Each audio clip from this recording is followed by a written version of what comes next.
currently have before us the Commonwealth Scientific and Industrial Research Organisation. Dr. Marshall, did you wish to make any opening remarks? We're encouraging people to keep them very short if they do. Dr. Larry Marshall, Chief Executive, CSIRO. No, thank you, Chair. Excellent. In that case, we'll go straight to questions. Senator Pratt. Thank you. I've got a fact sheet here that I think might have been a staff circular for the CSIRO, and so I might take the opportunity to table that if I... Well, let's have a look at it. We will make a decision. Actually, yes. And you have reminded me, thank you, Senator Pratt, that we've neglected to table the Australian Institute of Marine Sciences opening statement. So with no objections, I will do that now. Excellent. So I do need our witnesses to get a copy of that. I've just realised I left my spare copies in the office. That's all right. We'll make some copies. So if you start, there. I'm sure. So I'm referring to the attached CSIRO document on ASL caps. So I wanted to ask you, Dr. Marshall, if the document was based on any guidance provided by the Department of Finance and what that guidance was, and was any of that guidance in writing? You'll have to see the document, of course. Sure. But the context of it is, of course, the ASL offset rule to allow the agency to employ additional staff to perform externally funded or internally funded work, and to ask you if you've sought an exemption from that rule. Senator, we haven't yet sought a formal exemption for that rule, but of course we've been discussing with Department of Finance to get advice. How long have you been discussing those issues with the Department of Finance? What's the process that you're going through to seek that exemption? The ASL cap for CSIRO, Senator, is quite new because, let's face it, CSIRO's been shrinking for a couple of decades, so generally it hasn't been an issue for us.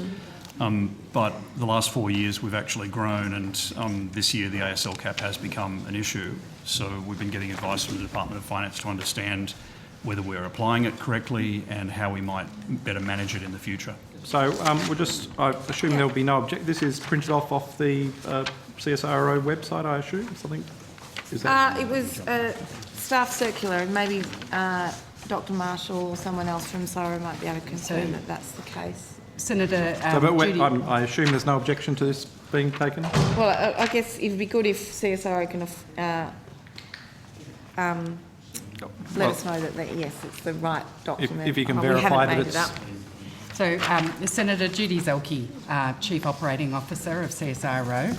The document does look familiar, Senator. We provided some internal information in relation to staff in relation to the staffing level. So, and yes, we did utilise information that was available across the Commonwealth in relation to putting those documents together. In relation to your question about exemptions, Senator, we are the process is to actually put together a proposal and apply to the Minister for Finance through our own Minister in that regard. But also the ASL cap is managed at the portfolio level. The estimate is a portfolio level arrangement. So to date we've been managing within the portfolio arrangement and giving consideration to whether we should or actually apply for an exemption going forward. So what is the ASL cap imposed on CSIRO currently? Our estimate for 1920 is 5,193. I reckon we're still here till 10. But... Okay. Can I ask in the context of preparing, so you haven't decided whether you will make an application to become exempt from the cap? Senator, there are arrangements under which you can apply for exemptions, certain arrangements. As I said, to date, our ASL estimate has been managed within the portfolio arrangement, so there hasn't been a need for us to apply for an estimate to date. Can I ask how many of your places are currently, staff are currently externally funded? Senator, it's more about the way in which our appropriation works and our revenue. I might just note that, so we have approximately 60% of our funding comes from the Commonwealth as appropriation, and we raise about 40% revenue from industry and other agencies and other organisations. So what was that figure, 60%? So 60% appropriation, and 40% from externals. A little over 500 million of external revenue. So I would, on that basis, expect the cap to apply to only 60% of your staff. Why is that the case, that the cap affects you as a whole? The ASL cap applies to the whole of government, and I believe down to portfolio level, and then it's managed within each portfolio. But CSIRO's purpose, of course, isn't to generate external revenue, it's to it's to fill your core benefit. business, but it does say if you're, if you were to triple your external revenue and your external revenue were to outstrip your government revenue, you would still have this absurd cap on you currently. Can you explain the policy rationale for that, Senator Campbell? Well, sorry, Senator, I think this has been covered in other estimates hearings. It's a cap that's applied through the budget process, so not one for this portfolio. Obviously, we adhere to it. But essentially, you would eventually cap the capacity of government agencies to bring in external revenue because... Senator, I can't comment on the details to that level. Obviously, as I've discussed earlier, the reason for this cap is well known because it's moronic. Because when governments lose control of finances, as the Labor Party did, tough decisions have to be made. So we've made this decision before, and while we're still in deficit, the cap will apply. This is a decision that limits government revenue in this case because I'm not CSIRO will accepting eventually be precluded Senator, from bringing in more revenue. That question is for another committee, not for this one. So I just wanted to confirm that you haven't sought yet a request. But so how are you managing the prospects of future work and funding from external agencies in terms of the impact on the cap? Have you had to reconsider, while you're juggling that cap, any external sources of revenue? Senator, so I mentioned over the last 4 years we've grown consistently, which is the first consistent growth in a long time for CSIRO, which is really good. But the other thing we've done is, according to the data, become the most collaborative and connected part of the whole science system, which means we have a lot more students working on our campuses. We do a lot more collaboration with other Australian universities. And so one opportunity for us is to share more of that work with them so that we don't actually have to increase our fixed labour force, but we can still increase the delivery of impact to the nation. That impact measure, by the way, we've increased from about 1 billion externally audited when we started to about a little over 3 billion last year. So clearly the strategy seems to be working and seems to be really delivering well. The trick now will be, can we bring in more of the university researchers to help us continue to grow that impact? And you bring them in as university researchers working for someone else other than CSIRO? So, Senator, as Dr Marshall was saying, we collaborate with a large number of organisations. So often some of the projects we work on are actually collaborative projects. So we will use people that are potentially researchers in a university with researchers from CSIRO and potentially other parties as well to bring those groups or teams together to undertake those. There are also other recruitment mechanisms available to us. So we work to make sure that we're balancing all of those opportunities, noting that our people work extremely hard to make sure that they're considering all elements in considering positions on a case-by-case basis. Yes, ASL is a restriction for us, but there are lots of other factors we consider. How many new positions in the agency do you currently have on hold? Is it 170 in a total of about 250 vacancies? Senator, we don't actually have positions on hold at the moment. Okay, so do you have vacancies in the agency that you're unable to fill currently? We have vacancies that we're recruiting for, Senator. Okay, so how are you managing those that recruitment in the context of the cap? So we're considering each of those positions on a case-by-case basis. So it's you're at your cap currently, are you? Yes, we are, Senator. Okay. So how many positions do you have advertised currently?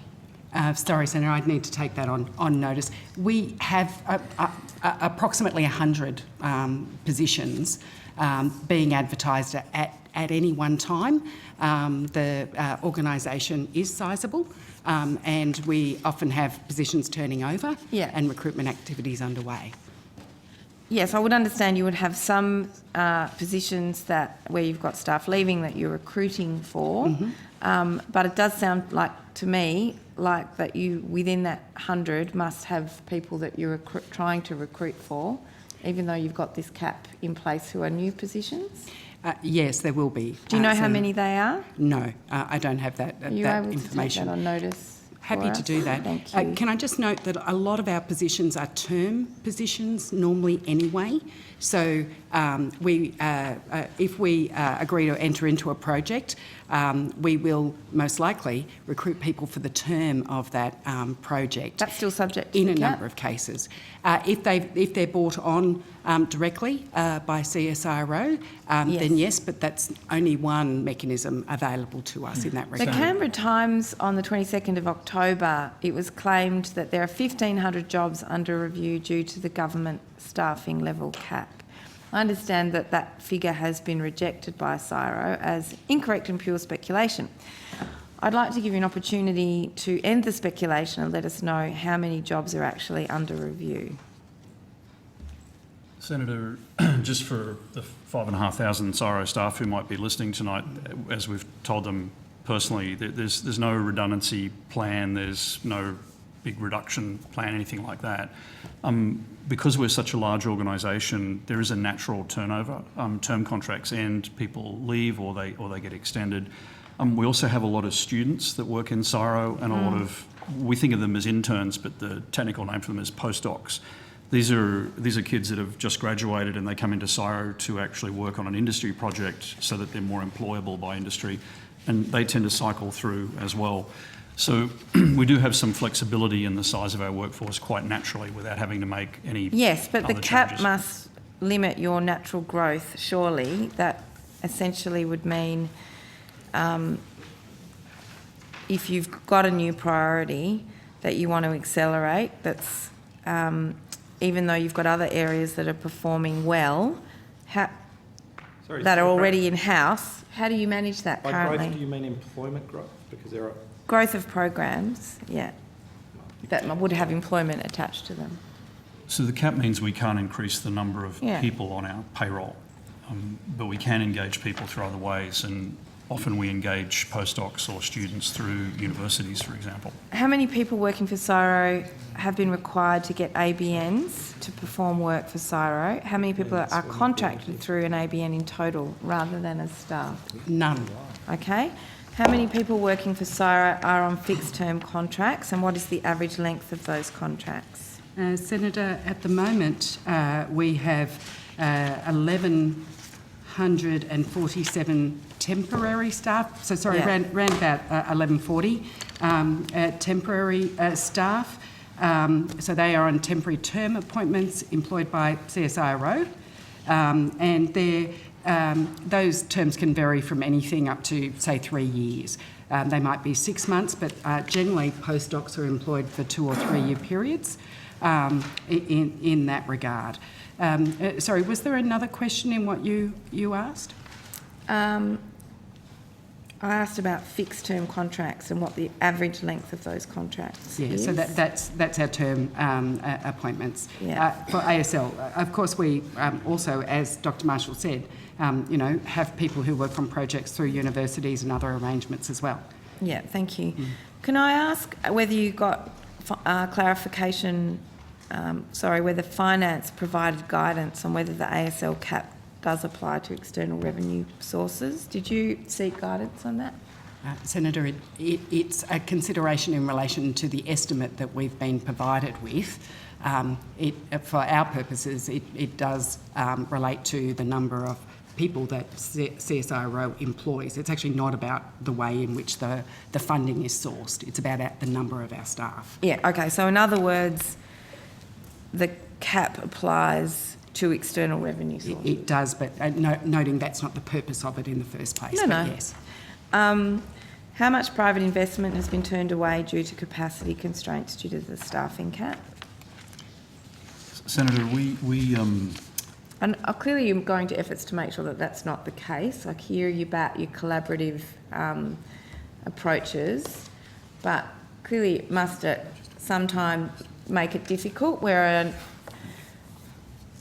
someone says, I want to give CSIRO some money for this fantastic project. Do you say, well, give it to us and we'll pay the university, or give it to the university and the university will put someone on staff and we'll collaborate? Surely it's a lot more complicated now. Actually, Senator, we do turn away work, and that's nothing to do with ASL cap. Yeah. But the first question we ask is, is CSIRO the best placed to deliver this? We don't want to compete with industry. We don't want to compete with universities. So we only take on work where we think we're the best organisation to deliver it, and there's basically no one else that could do it as well. Yeah. So I wouldn't want to give you the impression that we accept all the work that we get anyway. And then with the ASL cap, it's really a question of prioritising. CSIRO is working on 6 national challenges. Yeah. I think you've probably heard of them before. We tend to think of everything in the framework of those 6 big national challenges. And if the work isn't related to solving one of those, then we generally say no to it. It doesn't really answer the question. It still sounds like you're juggling it within the cap. Senator, Yes. there's absolutely a perception in the minds of our people, again, because ASL cap is a very new concept for most of us in CSIRO. So in the minds of our people, it's like a roadblock. I think in practice, it's nowhere near the impediment that it might seem, but it absolutely is a perceived impediment, and that's why we're, putting out things like this to try and get the facts on the table so our people don't worry about it so much and focus on continuing to deliver benefit for Australia. So it is a change process for us, Senator, and so it is the challenge in working that through. Thank you. In terms of the guidance that you received from finance in these discussions, have they given you any written guidance on how the cap applies in your circumstances?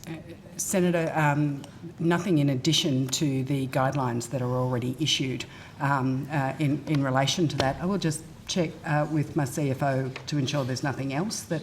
Tom, our Chief Finance Officer, the advice that we get through Department of Finance is predominantly through estimates memorandums or such that would go to whole of government, so nothing specific directly to CSIRO. It seems pretty stupid for the government not to think about the bespoke circumstances of unique agencies, but anyway. There's an estimate that the impact of the staffing cap has cost $15 million of private investment, as having a $180 million hit to gross domestic product. An estimate from whom, Senator? I don't know. I will have to ask the airwaves to tell me where that comes from. What economic multiplier does CSIRO have for the impact of cuts or lost co-investment or staffing caps? Senator, we haven't actually determined that at all. As mentioned, this is a new... dealing with this change for us at the moment. Obviously, the ASL estimate's been around for many years, but this is new in the way in us responding to it at the moment. Anecdotally, we don't see it as making a huge difference at this stage. And what about the department? I'm sorry, Senator Pratt? Have you modelled the impact of a staffing cap on an agency that brings in external revenue to 40% of its revenue?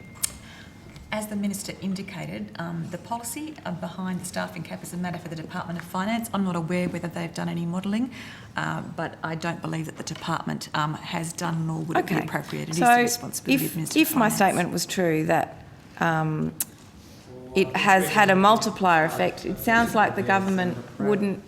I'm not speculating whether it is or isn't true.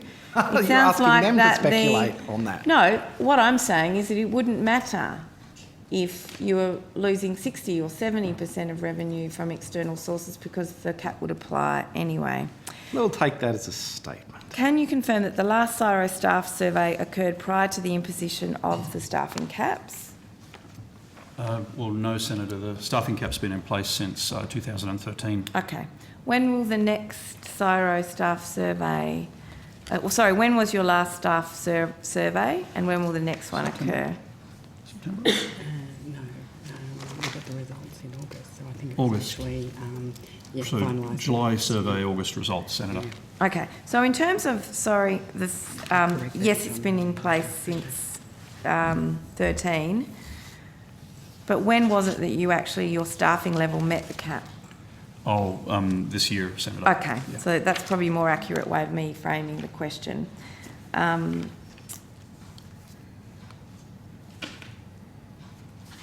So you said the next survey, the last survey happened in August, or? July, I think, then we got the results in August, so we'll do the same thing next year. Okay. What issues were raised in terms of the cap in that survey?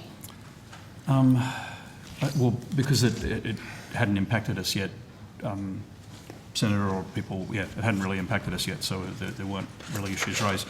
It was the highest morale results we've actually ever measured in CSIRO, at least in terms of... Congratulations, I know you're a great place to work. You should be recruiting more people. Senator, can I just note that the survey was actually held in May and results in July. I apologise, I gave the incorrect months. The CSIRO Act states that the Chief Executive may appoint such persons to be officers of the organisation as the Chief Executive determines are necessary for the purposes of this Act, and the terms and conditions of the officers appointed under this section are such are determined by the Chief Executive. So can I ask, doesn't this give you clear legal powers to appoint the staff needed to operate CSIRO appropriately and to determine the terms and conditions of the staff that are appointed? Do you have a mandate to ignore the staffing cap? What's the legal position in that regard? Senator, in the CSIRO Act, it also specifies that the Chief Executive, or the Board, will follow any directions of the Minister.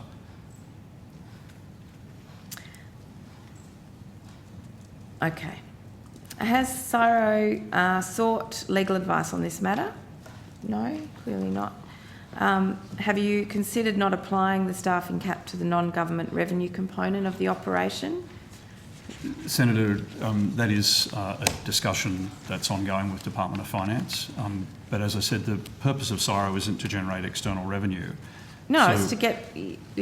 maybe it would help to say, one of the things that we've learnt previously in this sort of situation is CSIRO needs to show that it's exhausted all other avenues and then go to government to request help with whatever we're doing. When we created the fund, when we created the ON program, and that's a good practice to make sure that you really do need exemptions or you really do need help.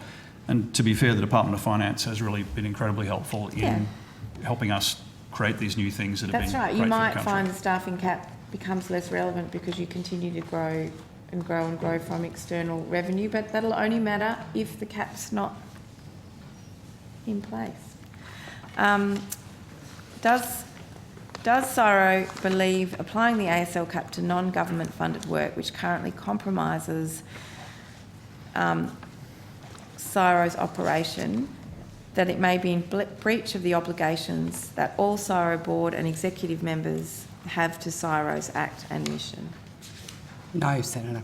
Okay, so would you say that if 80% of your funding came from external sources and you would still have this 5,000 cap? Well, that is a hypothetical question, Chair, and I've been loath to Is it intervene. ridiculous? But sorry, that is you said if it is absolutely a hypothetical question. But the more substantive point I'd like to make is it's starting to get a little repetitive because a number of times the same invitations have been made about the impact of the ASL cap. That's been answered a number of times. I've had specific questions. The fact I've had just- different questions. Yep. The fact that witnesses return to the same statements does not mean I The haven't asked Minister a is different entirely question. correct. We are verging into some pretty hypothetical territory Is here. CSIRO bound by the APS bargaining code? The bargaining framework, Senator? Yes. Yeah.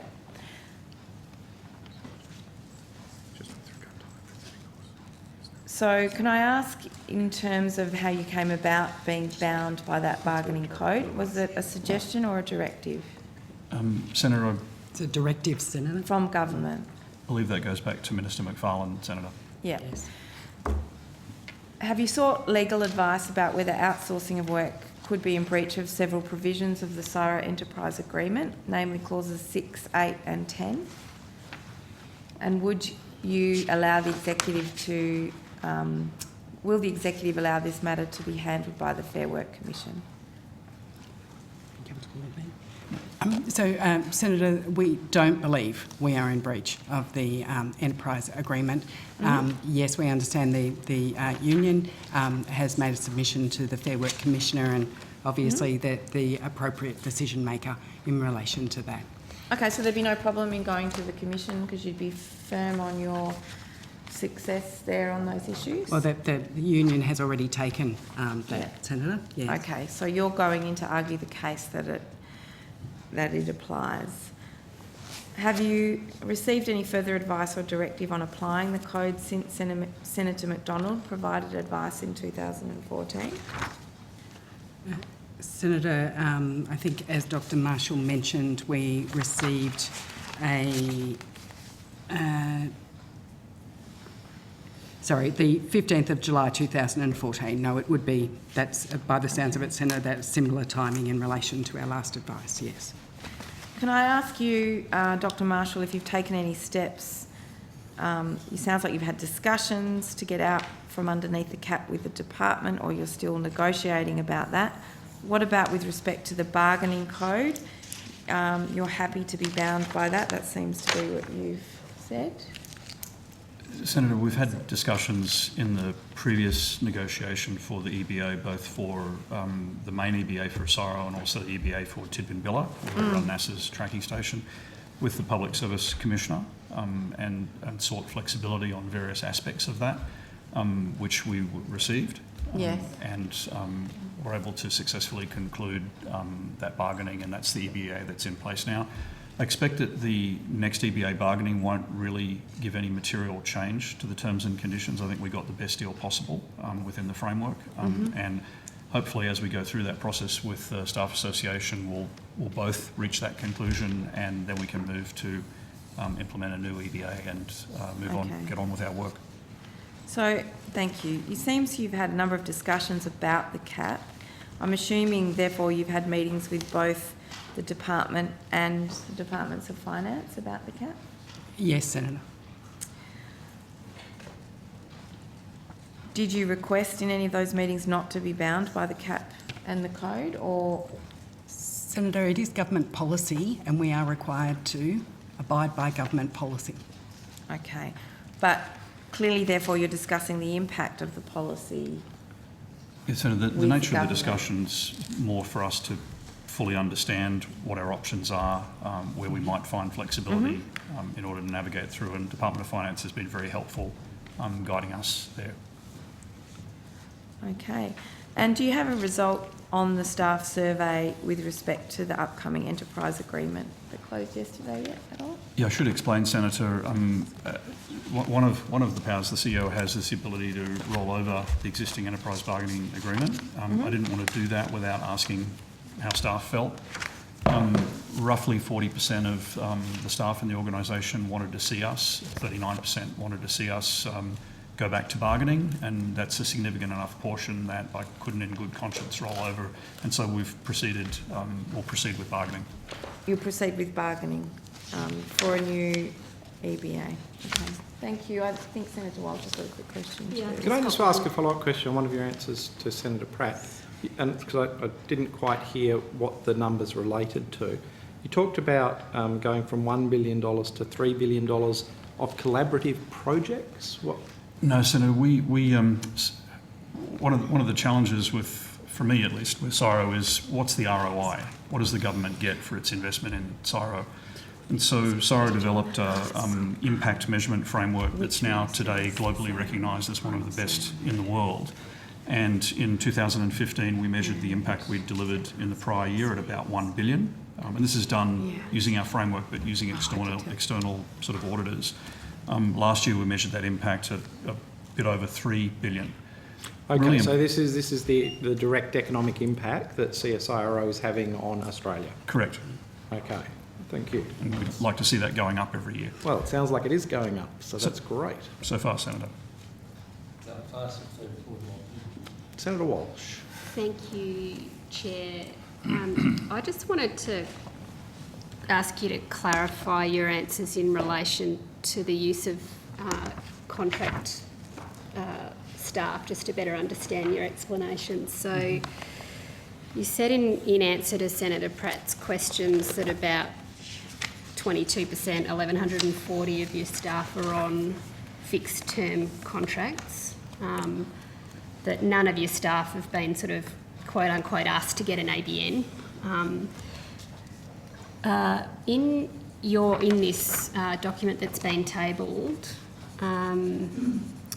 you note that if you've got advice for business units that if they're starting to bump up against the cap, there's certain things that they can do. One of which is increase the use of contractor labour. What does that mean? What we're basically doing is prioritising our activities, and as I mentioned earlier, making sure that we look at each position on a case-by-case basis and determining what the best mechanism is to make sure that we get the right capability for the role. Where is it located? A lot of our roles are actually in regional areas as well. Where can we source various capability from? What are the arrangements? Is it something that's short-term, or is it something that's longer-term in relation to? I'll just clarify what I meant by that. Thank you for your answer. But it sounds to me like there's a scientist labour hire company out there that you go and get this labour hire company full of scientists to come in and do the work. I work for them what do you labour hire sort of Senator, channel they're McLeod actually- for scientists? What's that sort of arrangement that you're describing here in the memo? So noting Dr. Marshall's comments earlier about, I'm quite conscious of the fact we're talking, with our staff part of this conversation as well. But what we do is we prioritise positions, look at where we can source capability from. So capability might be by using a researcher through a university or another publicly funded research agency. For example, it could be a role for which a labour hire position is highly suited to that role. So obviously there are, a range of skills and capabilities across CSIRO. So can we have on notice some information about your use of labour hire, so we know how many direct employees you have? You've answered how many of them are on fixed term contracts. Can we have the numbers and names of the labour hire? Can we have the names of the labour hire entities that you use and the numbers of workers that you're engaging through that mechanism, either now or on notice? Senator, if it helps, we have about 200 labour hire people on labour hire within the organisation, noting that our headcount at the moment is around about 5,900 people. Yep. Plus affiliates on top of that, about another 3,000. Are those mostly for sort of general administration operational roles, or are they scientist labour hire? Anecdotally, I would say that they are largely administrative roles in that, but there are actually employment agencies specifically for scientific researchers. The new world. And it's very much a new world, I'm conscious. I think I'd still like to have on notice the names of the labour hire agencies that you're utilising and the number of people that you have That's a on public staff. panel, Senator, so happy to take that on notice. Yeah. Can I ask, are you already in breach of the cap, and by how much? Senator, we're close to the cap. At the moment, I think we're slightly over it, but we expect to meet the cap by the end of the financial year, noting that it's an average, as I'm sure you're aware, so across the whole year. 5,900 would account for some part-time staff or something within there? Yes. Could I ask the department if it's Minister Andrews or Minister Cormann that has the final say on the cap, if it were to be removed? It's a policy set by the Department of Finance, Senator, so it's Minister Cormann. Yeah. Thank you. Senator Walsh, you got anything else? I think I just would like to understand, because you did say, Dr. Marshall, that you're sort of starting to bump up against the cap and have some capacity constraints earlier. And you're finding some creative ways to deal with that, including collaboration. So can I just make sure I understand that? So if there was a proposal to do some work on a topic and it fit in with your 6 key core areas and it was a priority for CSIRO and it fit with everything that you wanted to do, are you saying that on many occasions you would partner with an external entity and the people who may otherwise have been employed by CSIRO will be employed by the other entity? Is that one way of doing it? That is one way, Senator, but maybe give you a concrete example might make it easy to explain. So when we created the Seashore Centre in Hobart to look at seasonal and decadal climate modelling, climate prediction, we brought in about $10 million from the Chinese Academy of Science, and we shared part of that funding with University of New South Wales, University of Tasmania, and then they put some people into the centre alongside our people. So that's an example where we shared some revenue, external revenue, with other parties so that we didn't actually have to grow our workforce. We could actually let them grow theirs. And we've done a number of arrangements like that where we've helped grow university capability. We've also created a number of what we call joint appointments where we take a CSIRO person and we make them a professor at a university and they have kind of 2 roles. That's good for ASL because it only counts for half on our books and half on the university's books. Also good for connecting the universities better to industry. How much organisational time are you spending having to navigate this cap and come up with these creative solutions? Senator, CSIRO used to have this thing called the matrix where everyone had 2 or sometimes 3 bosses, and I can tell you it was a hell of a lot more difficult to navigate that than modern digital systems make this actually pretty easy to navigate. And we do have some very creative people in the organisation. And just finally, I'll just check that your evidence, now that I understand the collaboration model, your evidence is that there hasn't been a case where that you can identify. There hasn't been a case that you can identify where you've had to knock back a project, a partnership, a collaboration, because you can't figure out that fits within your 6 core areas and meets all your mission. You haven't had to knock anything like that back because you're unable to accommodate such a project because of the staffing cap. I'm not aware of a specific instance, Senator, so I can't say we haven't because I'm not aware of all the things that we've knocked back, but I'm not aware of one. Okay, thank you. Senator Roberts. Thank you, Chair, and thank you all for attending. On the 13th of October 2019, the ABC entertainer Dr. Karl wrote in a tweet, and this is a quote, "But current episode of climate change is 100% caused by human activity." Does CSIRO's science agree with this statement from Dr. Karl?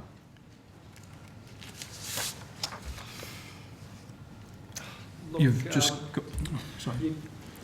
You can answer as you see. Yeah, look, we might take it on notice, given it's a tweet, Senator Roberts, and it might be useful just to let Dr. Marshall see it in context and provide any useful information. It's a very well, context of the overall science, and it's a broad question that I would imagine Dr. Marshall might seek some advice about, so we might take that on notice.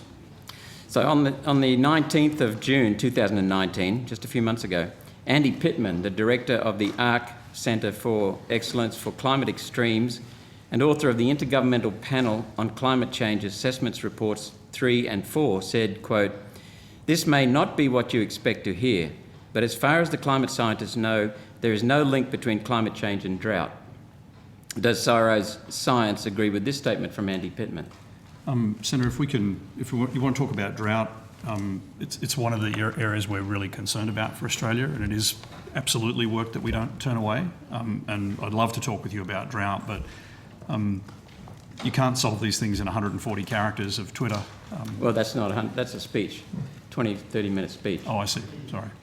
But I think taking an extract from the speech, with all due respect, Senator Well, Ryan. that's a clear statement. It's a clear statement. I suppose I'll allow the officials to comment as they wish. I think it's a little unfair to start asking officials to comment on the research merits or statements of other scientists on the hop, so to speak. But so maybe questions can be rephrased a little bit more around perhaps the general science rather than seeking to he said, she said type approach. That's probably not With what respect, quite this Senator forum Canavan, is this is for.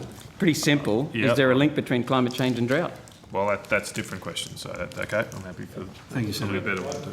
better way to frame it. So Australia's had drought for a long time. We are the driest or the most arid continent on the planet.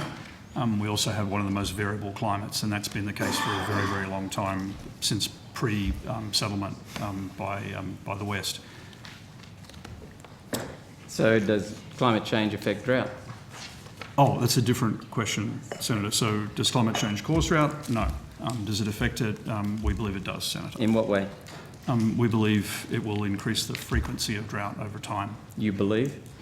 The data suggests and the modelling suggests that it will increase the frequency. Because there's a lot of belief around climate change. So on the 19th of September 2019, Greens MP Adam Bant said, this is a quote, "Climate change is making Australia's droughts longer and more intense. We need action on climate to reduce the threat of drought." That's the end of the quote. Does CSIRO's science agree with this statement that climate change is making droughts longer and more intense? Again, can I just this will be my last intervention on this, but again, I'm not going to stop Dr. Marshall saying what he chooses, but I fully understand that officials here aren't really employed to make commentary on other scientists external from their organisation, and certainly not other members of Parliament and commenting on their contributions. I don't really want to turn estimates into a review of every statement made in this place, but I'll let Dr. Marshall I'm just answer asking him if Australia's droughts are made longer and more intense. That's by climate different. change. I'd prefer, sorry, just to state, I think it would be more helpful for the committee they were phrased as questions. if phrased as questions, not as, this person Senator, said this, do you agree with that? Senator, there's a wonderful piece of work that we did, also groundbreaking. The first time we did it was published in Nature, recognised as the first time it's ever been done, called the Australian National Outlook. And I'll send you a personal copy of it to review. But it does, I think, a great job of navigating Australia through the impacts of having the most variable climate, one of the most variable climates on Earth, and being in the most arid continent. In that document, it says something along the lines of, since 1950, Australia's become warmer. We've had less rain in the south. Since 1950? And more rain in the north. And with a greater variability in the weather patterns from year to year. Using that historical data and the forward projections, and they are projections based on science, but they're projections, we mapped a number of scenarios to try and figure out the best way to navigate Australia through these challenges and to enhance Australia's economy in the process. I think you'd find it really useful reading, and I'd be happy to sit down with you and go through it. Yep. I am wary, though, of things that are based on models and that are only looking over a short term, such as 1950s. That's Dr. Peter Mayfield, Executive Director for Environment and Hi, Energy Dr. Mayfield. Resources. So I would like to refer you to the State of the Climate Report 2018. Good, I was about to raise that. Okay. So in that it does talk about observations in terms of rainfall and a range of other climatic events. And in that we do identify that there is an increasing prolonged drought periods coming forward as we see that. I've read it and I'll have more to say about that later. But for now, perhaps Dr. Mayfield or Dr. Marshall, the State of the Climate Report 2018 that was just held up by Mr. Mayfield, on the rear cover there's a disclaimer which talks initially about copyright. But then it goes on and says, it is advised that users seek additional information or expert scientific advice before using the contents of this report in any specific situation. Could you explain what you mean by that? So Senator, So you can appreciate that this information provides long-term projections and measurements, especially when you come down to modelling work. It doesn't necessarily go to specific events or very localised regions. So when you apply this information, you need to make sure you're applying in the right context. So those comments are in relation to that. So is CSIRO admitting that its report is not scientific or not expert scientific? It's saying that when you use information, you need to apply it in the correct context. Thank you.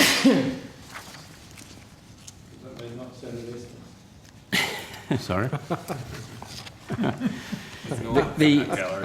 Going to the next question, and I'll go back to 2016. The consequences of political positions on climate, on energy prices, regulatory controls and the stealing of farmers' property rights without compensation is costing our country billions of dollars and exporting jobs. It is expected to cost our economy trillions of dollars. On 26th of September 2016, at your first presentation to me in Sydney, I asked what, quote, what in the 2000-year climate record indicates impending danger?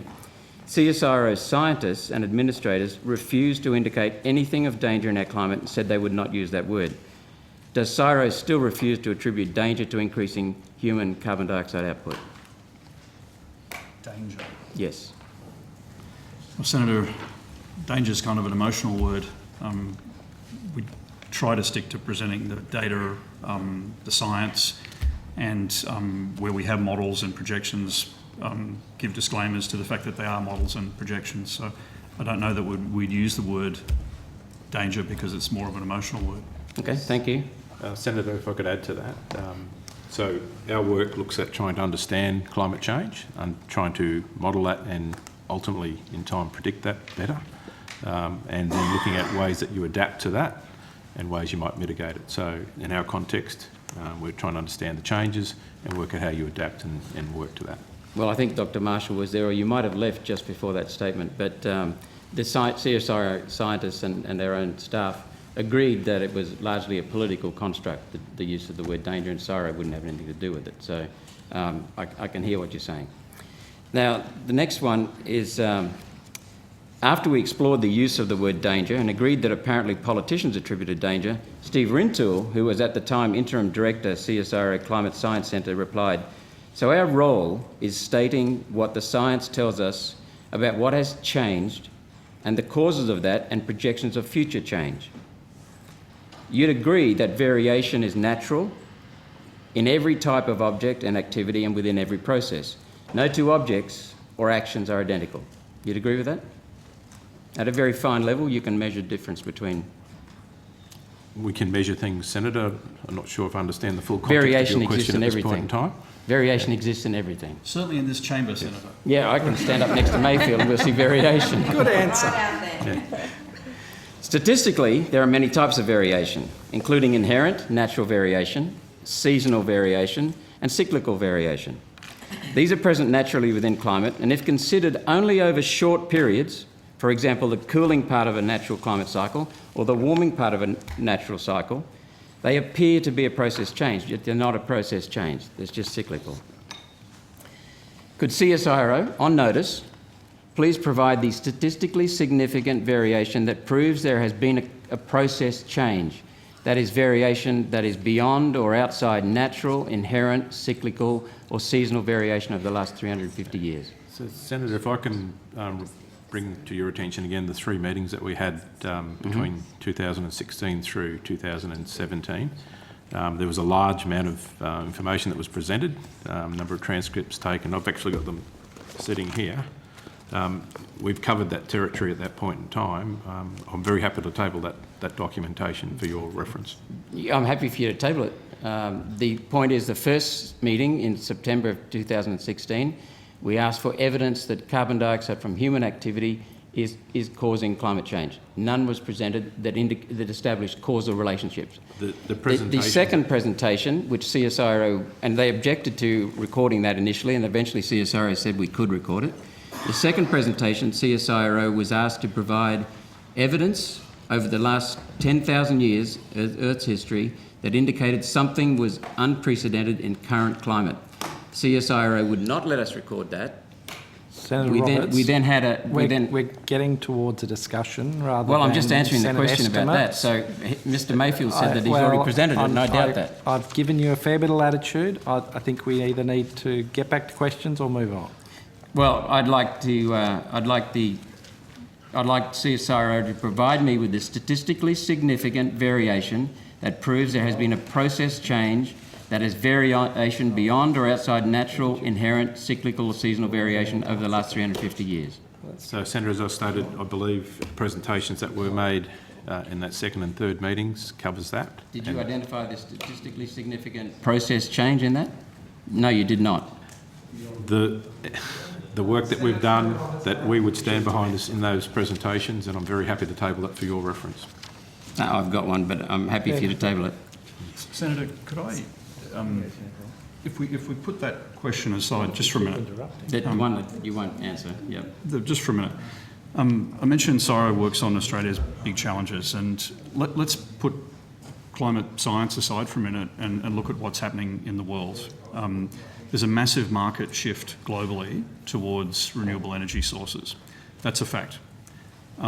Given that's happened, Australia's at risk because 180 billion of our export revenue comes from coal, iron ore, LNG, all related to, will all be affected by that. But more important, more than a third of our tax revenue from industry comes from those three industries. We can't lose that tax revenue, and that's the threat, that's the danger.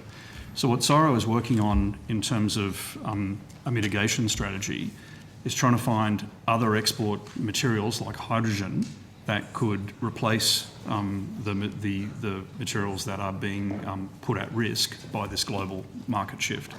Now, regardless of what anyone believes about climate change one way or the other, the market is shifting and it will hurt this country if we don't figure out how to navigate it. And that's the essence of the Australian National Outlook. How do we navigate those industries so we don't lose them and so that we retain our quality of life? Well, it's a very simple answer to you, Dr. Marshall. China is producing so many more times carbon dioxide than we are. Each year, the Chinese produce more carbon dioxide. Well, I'm just trying to answer that. So Dr. thank you very Marshall. much.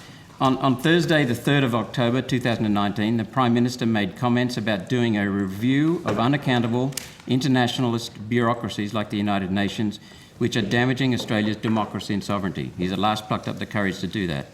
Has CSIRO considered the political influences of the UN on its Ipcc reports on which you rely? The political influences? Yes. Oh, well Senator, documented. CSIRO presents its own data, its own analyses, and we try very hard to keep the politics out of it, but we're not always successful, as some of seen your previously. research scientists attribute, yep. The point is that CSIRO cites and relies upon the IPCC's evidence, or reports, sorry, I should say. I think generally the data, isn't it, Peter? It's data, and we also understand the process that the IPCC uses to undertake those assessments.